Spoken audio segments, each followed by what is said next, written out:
명절 다녀오신 후 며칠 동안 몸이 예전 같지 않다고 느끼신 적 있으신가요? 많은 분들이 명절만 되면 반복되는 이 패턴을 당연하게 여기시는데요. 작년 추석 직후 한 대학병원 응급실에는 평소보다 약 40%나 많은 60대 이상 환자분들이 찾아오셨다고 합니다. 그런데 이분들의 공통점이 하나 있었습니다. 단순히 과식 때문만은 아니었다는 거예요. 올해 72살이신 김순자 씨의 이야기를 들어보겠습니다. 김 씨는 명절 준비를 위해 닷새 전부터 장을 보고 음식을 준비하셨어요. 평소에는 오전 6시에 일어나 가볍게 산책을 하고 규칙적으로 드시던 약도 식사 후 정확히 챙겨 드셨는데요. 그런데 명절 사흘 전부터는 새벽 4시에 일어나 음식 준비를 시작하셨습니다. 당연히 산책은 건너뛰셨고요. 그렇게 명절 당일까지 거의 15시간씩 주방에 서 계셨다고 해요. 명절 당일에는 자녀 가족들이 모두 오셨고 김 씨는 그동안 준비한 음식을 대접하면서 정말 행복하셨답니다. 하지만 문제는 그 다음 날부터 시작됐습니다. 명절 다음 날 오후부터 어지러움을 느끼셨고 저녁에는 가슴이 답답하다고 하셨어요. 처음에는 피곤해서 그런가 보다 하고 넘기셨는데요. 이틀째 되던 날 아침 혈압을 재보니 평소 130에서 140 사이를 유지하던 수축기 혈압이 170까지 올라가 있었습니다. 놀란 마음에 병원을 찾으셨고 담당 의사 선생님께서는 의외의 말씀을 하셨다고 해요. 음식을 많이 드신 것도 문제지만 더 큰 원인이 따로 있습니다. 라고요. 혹시 여러분도 비슷한 경험을 하신 적이 있으신가요? 명절만 되면 평소에 잘 관리되던 혈압이나 혈당이 갑자기 올라가고 몸이 붓거나 소화가 안 되는 증상 말이에요. 많은 분들이 이런 증상을 단순히 명절 음식을 많이 먹어서라고만 생각하시는데요. 실제로는 훨씬 복잡한 이유들이 숨어 있습니다. 국내 한 연구팀이 명절 전후 이틀간 60대 이상 어르신 520명의 건강 데이터를 분석한 결과가 있는데요. 명절 기간 동안 평소 복용하던 약을 제 시간에 먹지 못한 분들이 전체의 63%나 됐다고 합니다. 그런데 더 흥미로운 건 이분들 중 절반 이상이 약을 걸은 게 아니라 시간을 놓쳤다는 거예요. 아침 식사 후 드셔야 하는 혈압약을 점심때 드시거나 저녁에 먹어야 하는 당뇨약을 자기 전에 드시는 시기였죠.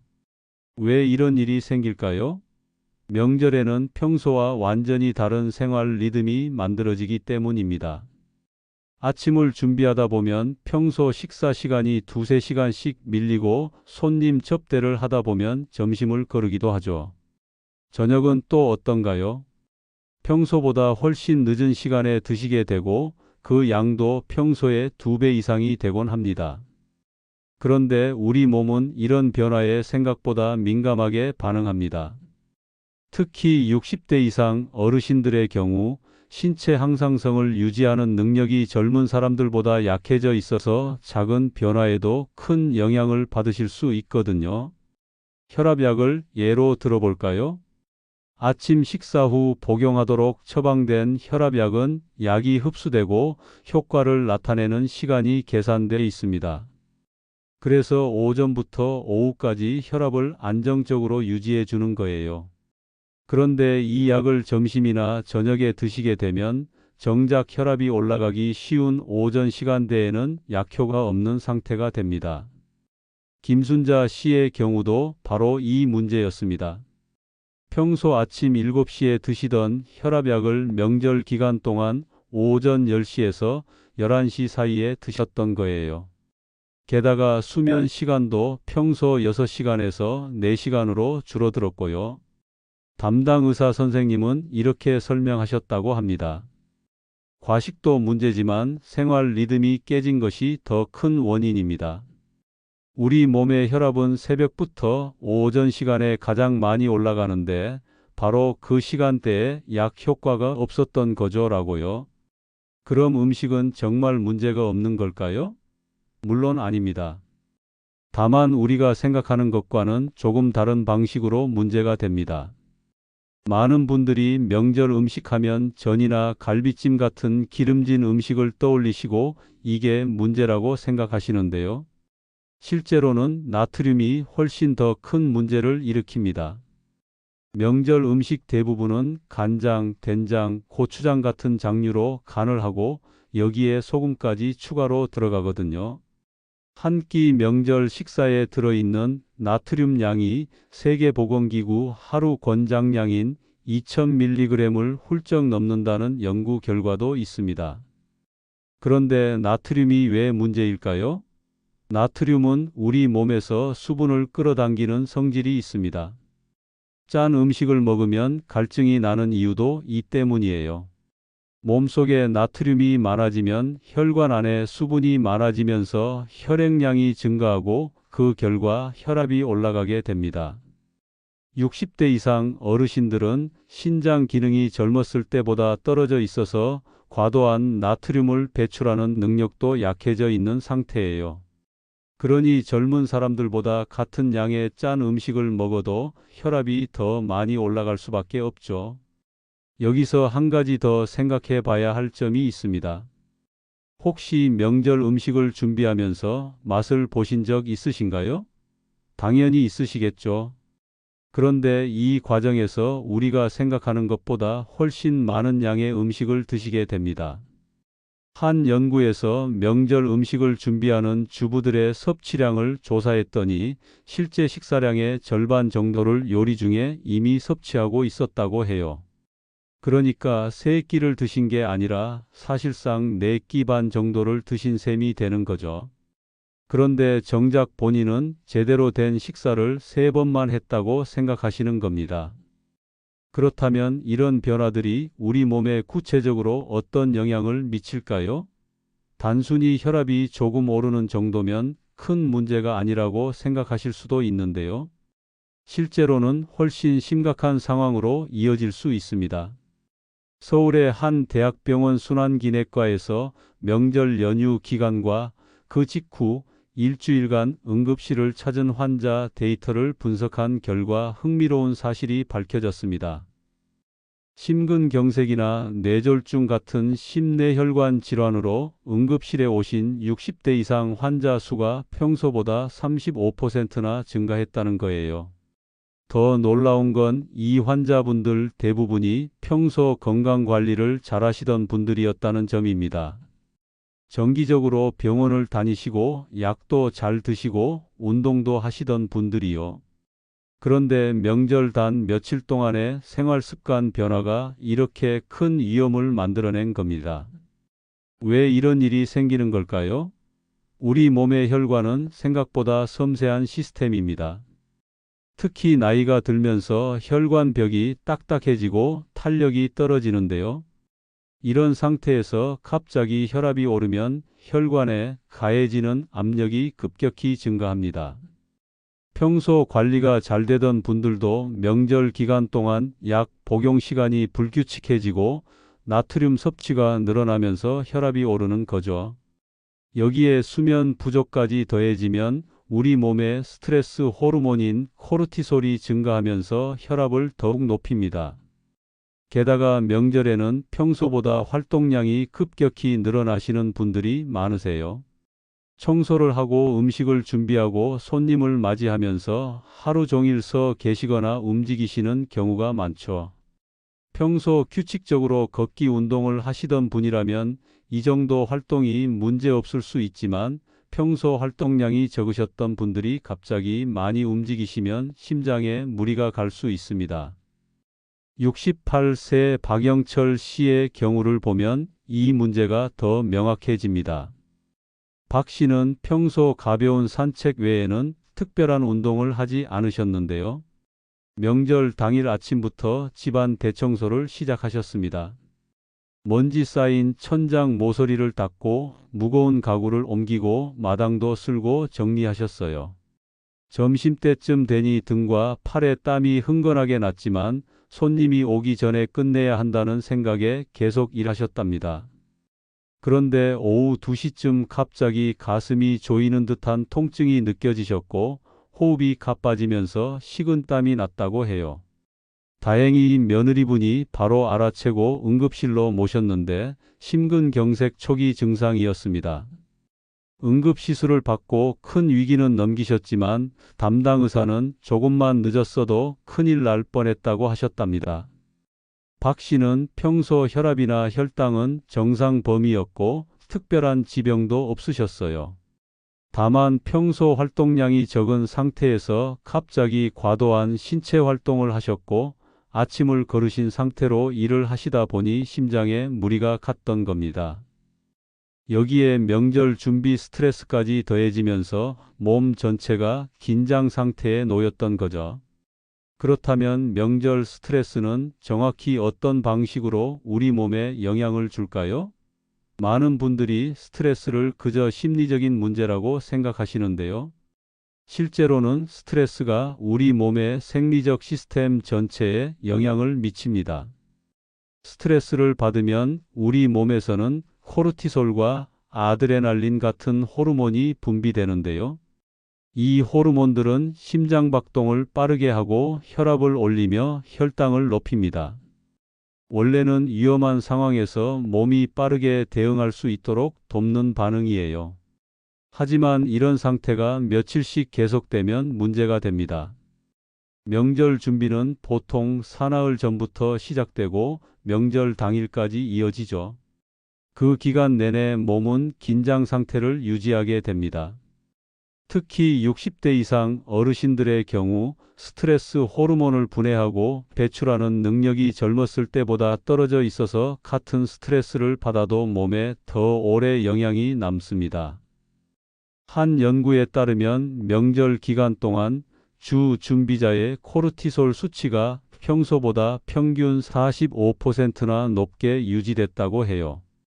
여기에 수면 문제까지 더해지면 상황은 더 악화됩니다. 명절 준비로 잠을 줄이게 되면 우리 몸의 회복 시스템이 제대로 작동하지 못합니다.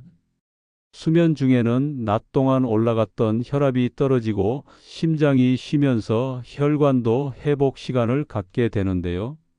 이 시간이 부족하면 혈관과 심장이 지속적으로 긴장 상태에 놓이게 됩니다. 실제로 명절 전후 수면 시간이 하루 평균 2시간 이상 줄어든 분들의 경우 심혈관 질환 발생 위험이 2.3배나 높아진다는 연구 결과도 있습니다. 그런데 더 주의하셔야 할 점이 있습니다.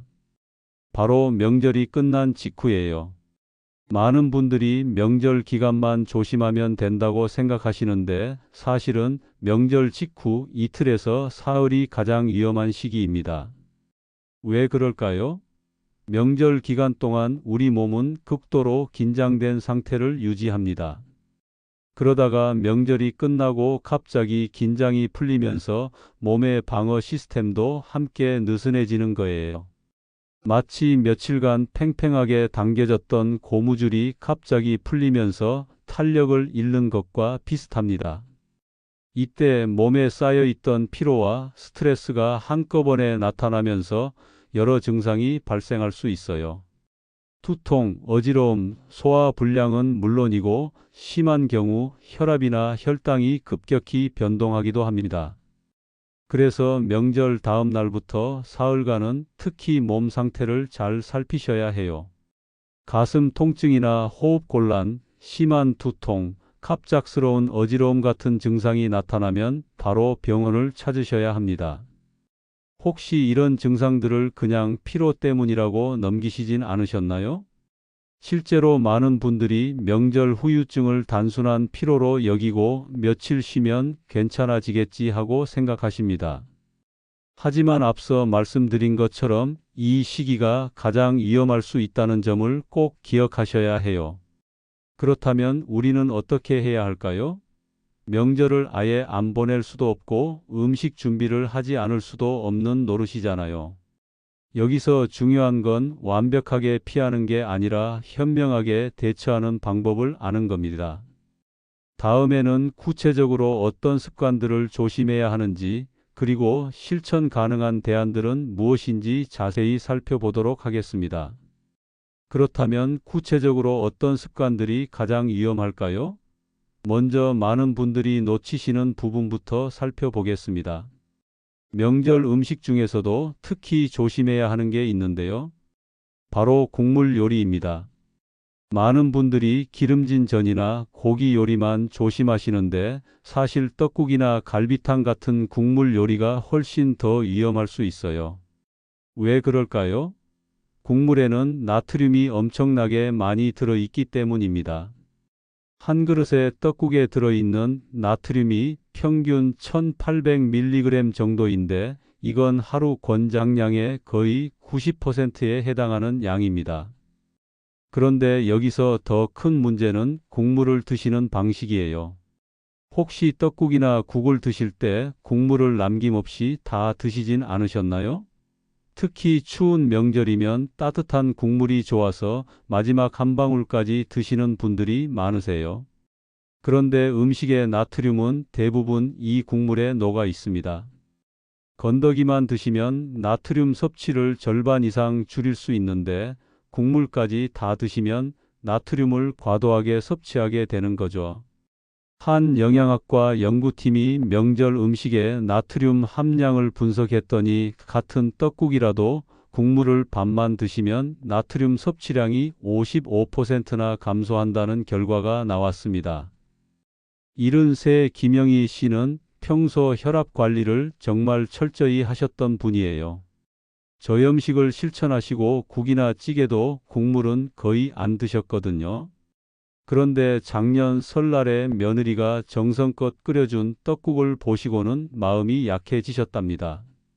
이렇게 정성껏 준비했는데 국물까지 다 먹어줘야지 하는 생각에 2그릇을 국물까지 다 드셨어요.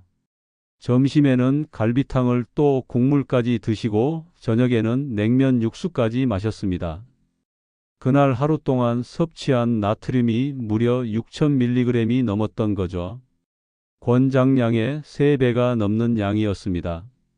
그날 밤부터 몸이 붓기 시작했고 이틀째 되던 날 발목이 퉁퉁 부어서 신발을 신을 수 없을 정도였다고 해요. 혈압도 평소 125에서 165까지 올라갔고요. 병원에서는 급성 체액 과다 증상이라는 진단을 받으셨습니다. 과도한 나트륨 섭취로 몸의 수분이 과도하게 축적된 거예요. 이런 상태가 지속되면 심장에 부담이 가고 신장 기능도 나빠질 수 있다고 하셨답니다.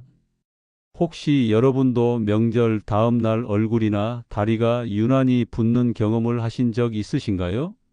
단순히 피곤해서가 아니라 나트륨 과다 섭취 때문일 가능성이 큽니다. 또 하나 주의하셔야 할 게 있습니다. 바로 식사 속도예요.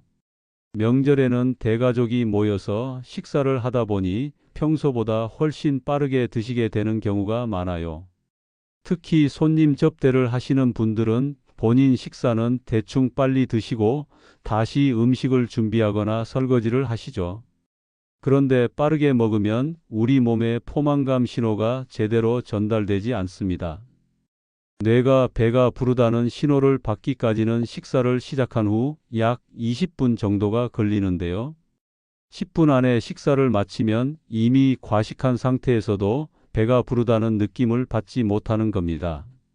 한 소화기내과 연구에서 명절 기간 급성 소화불량으로 병원을 찾은 60대 이상 환자 240명을 조사했는데요. 이들 중 78%가 평소보다 식사 속도가 빨랐다고 답했습니다. 게다가 빠르게 먹으면 음식을 제대로 씹지 않고 삼키게 되는데 이것도 큰 문제예요. 나이가 들면 소화효소 분비가 줄어들고 위장 운동도 약해지는데 음식을 충분히 씹지 않으면 소화가 더 안 되는 거죠. 그래서 명절 다음 날 속이 더부룩하고 소화가 안 되는 증상을 호소하시는 분들이 많은 겁니다. 그런데 더 심각한 문제가 하나 더 있습니다. 바로 식사 후 바로 눕는 습관이에요. 명절에 과식을 하고 나면 너무 배가 불러서 소파나 방바닥에 눕고 싶으시죠. 실제로 많은 분들이 식사 후 바로 누워서 TV를 보거나 쉬십니다. 하지만 이게 정말 위험한 습관입니다. 식사 후 바로 누우면 위산이 식도로 역류할 수 있거든요. 특히 과식을 했을 때는 위에 음식이 가득 차 있어서 역류 위험이 더 높아집니다. 60대 이상 어르신들은 식도 관략근에 힘이 약해져 있어서 젊은 사람들보다 역류성 식도염이 생기기 쉬운 상태예요.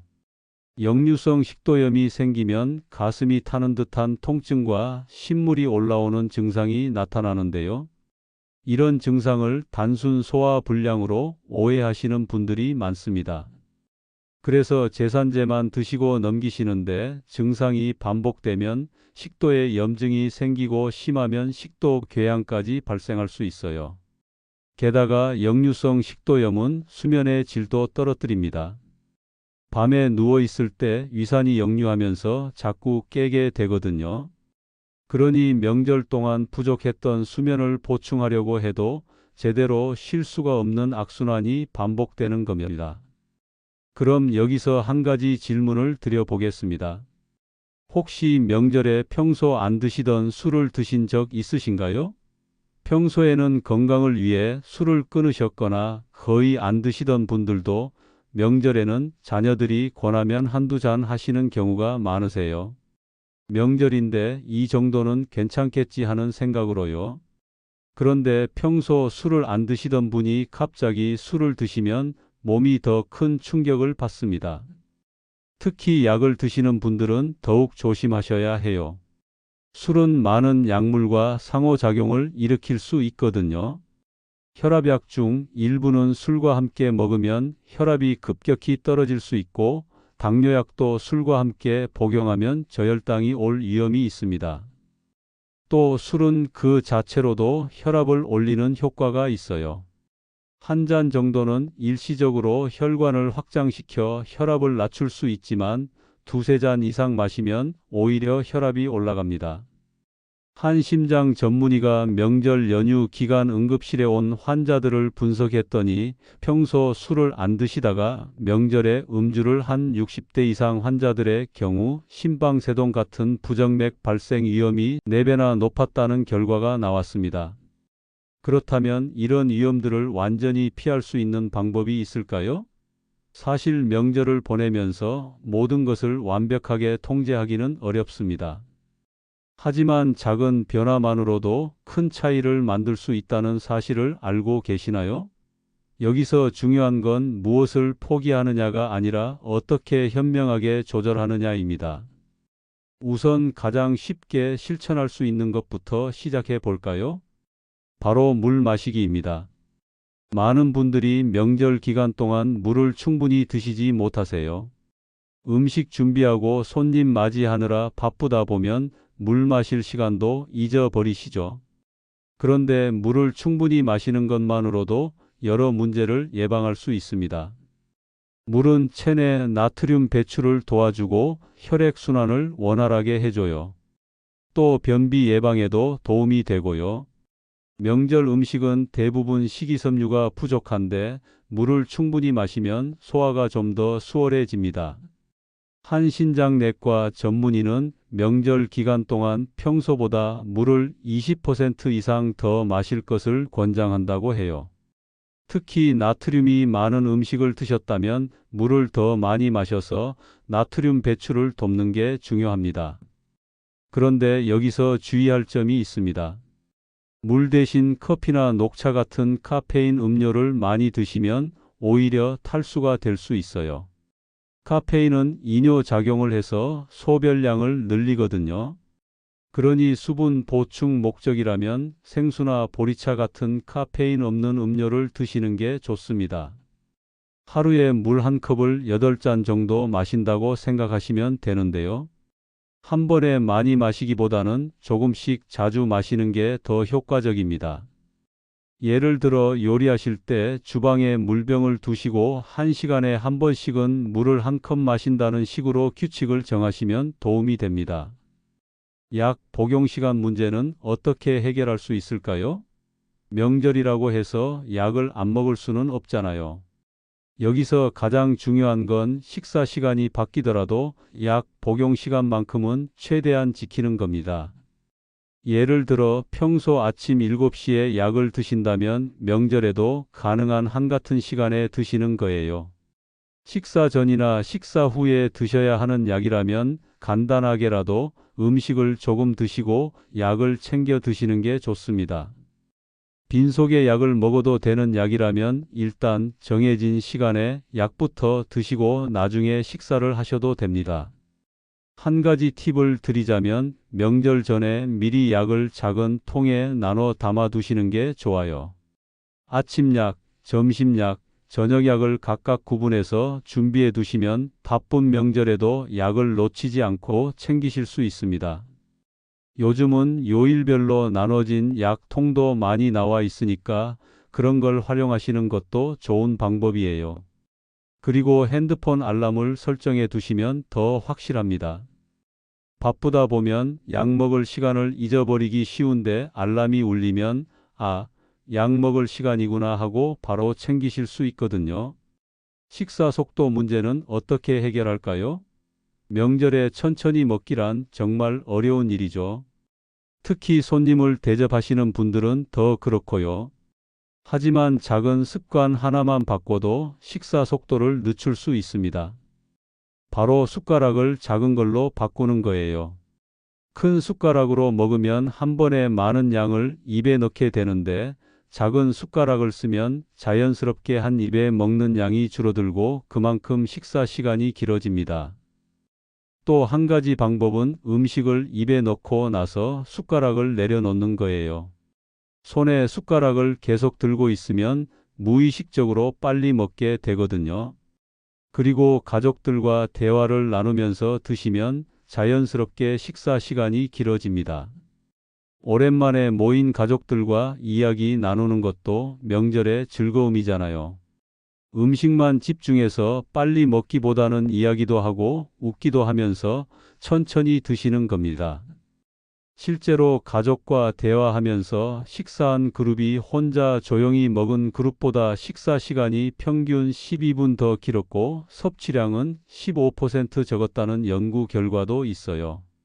명절의 진짜 의미는 음식이 아니라 가족과 함께하는 시간이라는 걸 기억하신다면 자연스럽게 천천히 드실 수 있을 겁니다. 식사 후 바로 눕는 습관은 어떻게 고칠 수 있을까요? 식사 후에는 최소 2시간에서 3시간은 앉아 있거나 가볍게 움직이는 게 좋습니다. 하지만 과식한 상태에서 2~3시간을 앉아 있기란 정말 힘든 일이에요. 여기서 좋은 방법이 있습니다. 바로 식사 후 가벼운 산책이에요. 집안을 천천히 걷거나 마당을 한 바퀴 도는 것만으로도 충분합니다. 걷기 운동은 소화를 도와주고 혈당이 급격히 오르는 것도 막아줍니다.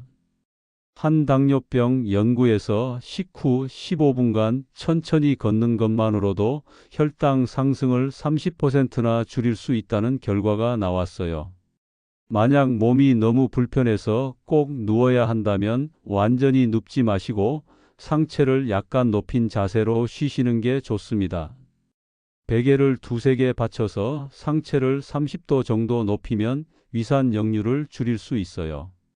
또 왼쪽으로 누우시는 게 오른쪽으로 누우시는 것보다 소화에 도움이 됩니다. 위의 모양 때문에 왼쪽으로 누우면 음식이 소장으로 내려가기가 더 쉬워지거든요. 작은 차이 같지만 이런 자세 하나만 바꿔도 소화 불량이나 역류 증상을 많이 줄일 수 있습니다. 그럼 국물 요리는 어떻게 드셔야 할까요? 앞서 말씀드린 것처럼 국물을 줄이는 게 가장 좋은 방법입니다. 하지만 국물이 맛있어서 참기 어려우시다면 이렇게 해보세요. 먼저 건더기를 다 건져 드시고 국물은 반만 드시는 거예요.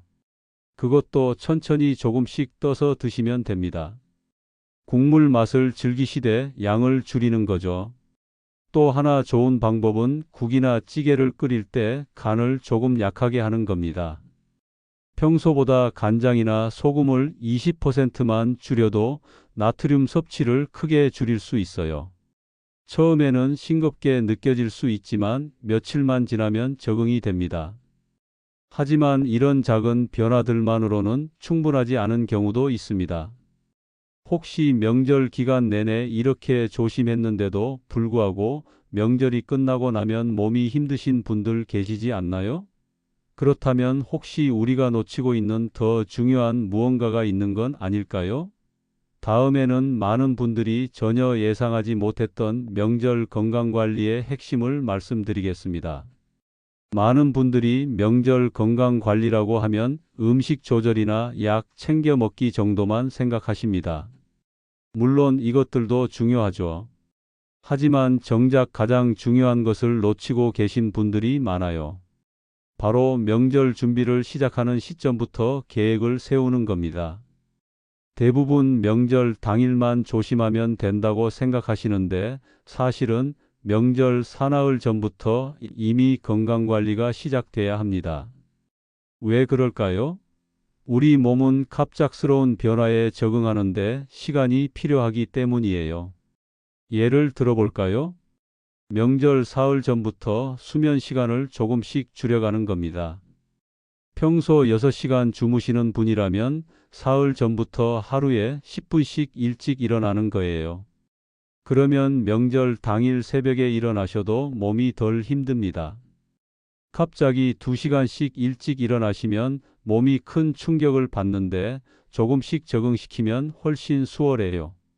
한 수면 전문가는 이를 단계적 적응 전략이라고 부르는데 명절뿐 아니라 여행이나 중요한 행사 전에도 활용할 수 있는 방법이라고 합니다.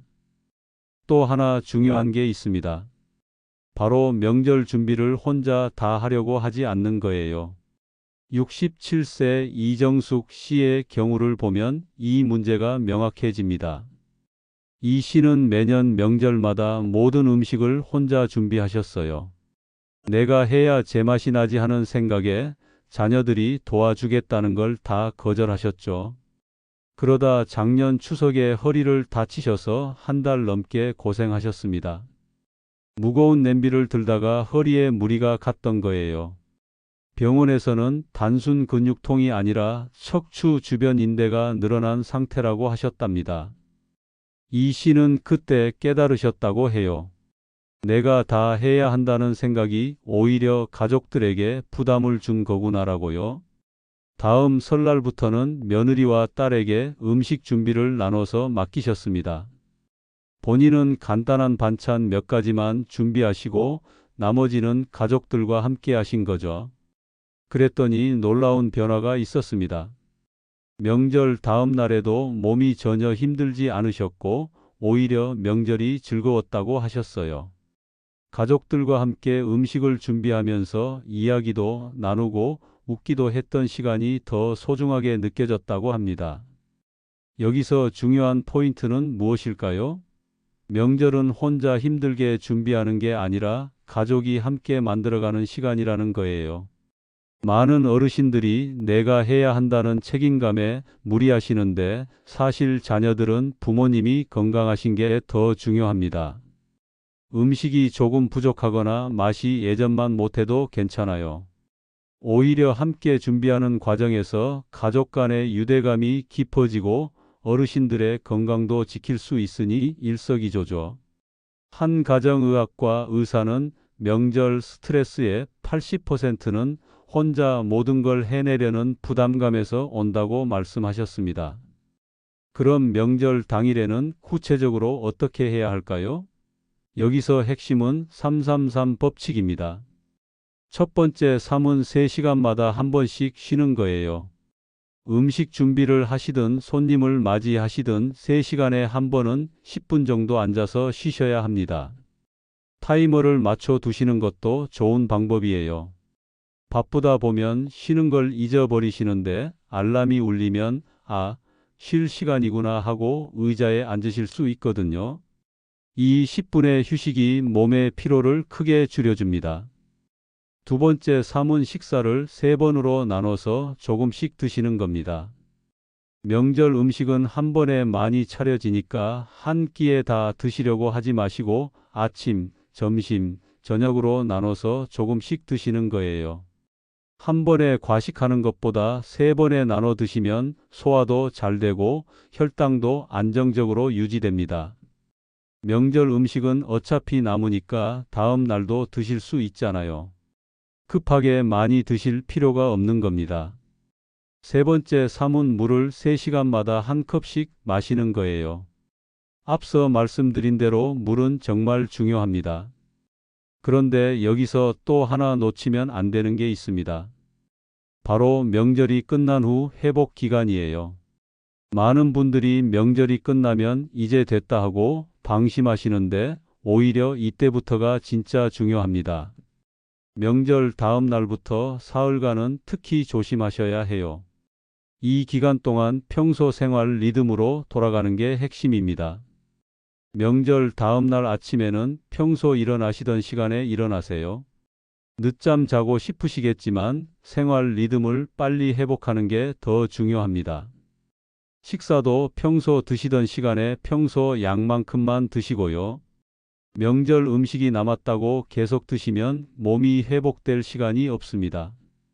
차라리 나눠서 냉동 보관하시고 평소 식단으로 돌아가시는 게 좋아요. 한 영양학 교수는 명절 후 첫 사흘간의 식단이 향후 한 달의 건강을 좌우한다고 강조하셨습니다. 그만큼 이 회복 기간이 중요하다는 뜻이죠. 또 명절 동안 못하셨던 가벼운 운동을 다시 시작하세요. 산책이나 스트레칭처럼 평소 하시던 운동으로 돌아가시면 됩니다. 여기서 한 가지 더 알려드릴 중요한 사실이 있습니다. 혹시 명절이 끝나고 며칠 동안 우울한 기분이 드신 적 있으신가요? 많은 어르신들이 명절 후 허탈감이나 우울감을 느끼십니다. 특히 자녀들이 다 돌아가고 나면 집이 너무 조용해서 쓸쓸하다고 하시는 분들이 많으세요. 이건 단순히 기분의 문제가 아니라 실제로 호르몬 변화 때문에 생기는 증상입니다. 명절 동안 가족과 함께 하면서 행복 호르몬인 세로토닌이 많이 분비됐다가 갑자기 혼자가 되면서 급격히 떨어지는 거거든요. 이럴 때는 어떻게 해야 할까요? 가장 좋은 방법은 사회적 연결을 유지하는 겁니다. 친구분들과 전화 통화를 하거나 경로당이나 복지관에 나가서 다른 어르신들과 시간을 보내세요. 혼자 집에만 계시면 우울감이 더 심해질 수 있어요. 또 규칙적인 생활이 정말 중요합니다. 정해진 시간에 일어나고 식사하고 산책하는 일상의 리듬이 감정을 안정시켜 줍니다. 한 정신건강의학과 전문의는 명절 후 우울감은 일주일 정도 지나면 자연스럽게 좋아지지만 2주 이상 지속되면 전문가 상담이 필요하다고 조언하셨습니다. 그렇다면 이 모든 걸 종합해서 정리해 볼까요? 명절 건강관리의 핵심은 결국 준비와 균형입니다. 명절 며칠 전부터 몸을 서서히 적응시키고 명절 당일에는 적절히 쉬면서 균형을 유지하고 명절 후에는 빠르게 일상으로 돌아가는 거예요. 이 세 단계가 모두 중요합니다. 어느 하나라도 놓치면 몸에 무리가 갈 수 있어요. 그럼 구체적으로 실천할 수 있는 체크리스트를 정리해 드리겠습니다. 명절 준비 단계에서는 이렇게 해보세요. 첫째, 명절 사나흘 전부터 기상 시간을 조금씩 앞당기기. 둘째, 음식 준비 목록을 미리 작성하고 가족들과 역할 나누기. 셋째, 평소 복용하시는 약을 요일별 약통에 미리 나눠 담아두기. 넷째, 명절 기간에도 챙길 물병과 간식 준비하기. 이렇게 4가지만 미리 준비하셔도 명절이 훨씬 수월해집니다. 특히 가족과 역할을 나누는 게 정말 중요해요. 이건 엄마가 할게, 이건 내가 해줄래? 하고 구체적으로 정하시면 됩니다. 명절 당일에는 333 법칙을 기억하세요. 3시간마다 10분 쉬기, 식사는 3번으로 나눠서 조금씩 먹기, 물은 3시간마다 한 컵씩 마시기. 이 3가지만 지키셔도 과로와 탈수를 예방할 수 있습니다. 그리고 약은 정해진 시간에 꼭 챙겨 드시고요. 식사 시간이 밀려도 약 시간만큼은 지키시는 게 중요합니다. 음식은 국물보다 건더기 위주로 드시고 한 입 먹을 때마다 10번 이상 씹으세요. 천천히 드시면 소화도 잘 되고 과식도 예방됩니다. 식사 후에는 바로 눕지 마시고 집안을 천천히 걷거나 가족들과 이야기를 나누세요. 최소 2시간은 앉아 있거나 가볍게 움직이시는 게 좋습니다. 정말 힘드셔서 누워야 한다면 베개를 받쳐서 상체를 높이고 왼쪽으로 누우세요.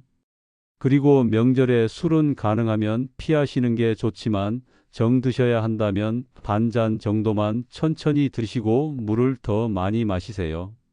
술 한 잔에 물 2잔 정도의 비율이면 적당합니다. 명절 후 회복 단계도 중요합니다. 명절 다음 날부터는 평소 생활 리듬으로 바로 돌아가세요.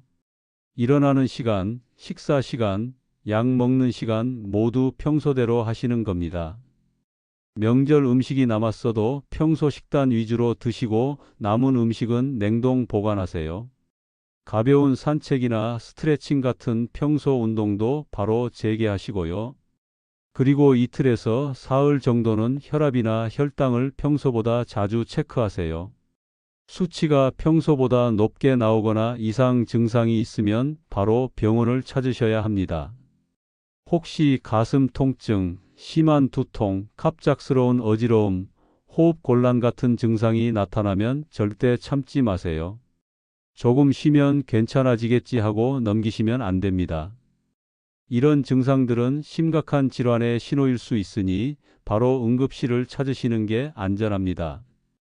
특히 명절 직후 사흘간은 주의 깊게 몸 상태를 살피셔야 해요. 또 명절 후 우울감이나 허탈감이 드시면 친구나 가족에게 연락하시고 밖에 나가서 사람들과 어울리는 시간을 가지세요. 혼자 계시면 기분이 더 안 좋아질 수 있습니다. 마지막으로 가장 중요한 말씀을 드리겠습니다.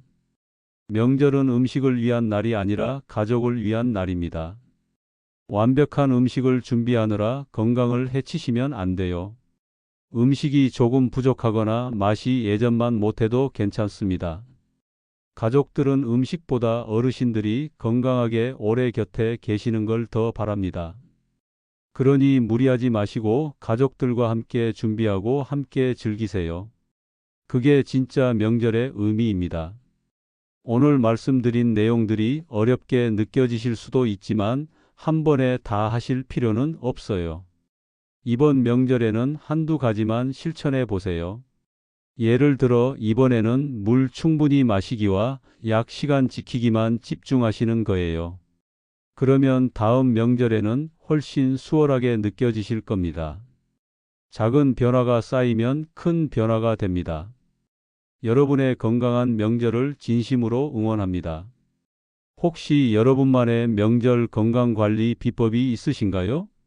댓글로 공유해 주시면 다른 분들께도 큰 도움이 될 것 같습니다. 서로의 경험을 나누면서 함께 건강한 명절을 만들어가면 좋겠습니다. 본 영상의 건강 정보는 참고용이며 개인 상태와 체질에 따라 다를 수 있으니 건강관리나 치료는 반드시 전문 의료진과 상담 후 진행하세요. 특히 만성질환을 앓고 계신 분들이나 여러 약을 복용하시는 분들은 명절 전에 담당 의사 선생님께 상담받으시는 것도 좋은 방법입니다. 영상이 도움이 되셨다면 구독과 좋아요로 응원해 주세요. 여러분의 작은 관심이 꾸준히 건강 정보를 전달하는 큰 힘이 됩니다. 저희는 한결같은 마음으로 어르신들의 건강을 위해 노력하겠습니다. 오늘도 건강하고 행복한 하루 보내시기 바랍니다. 감사합니다.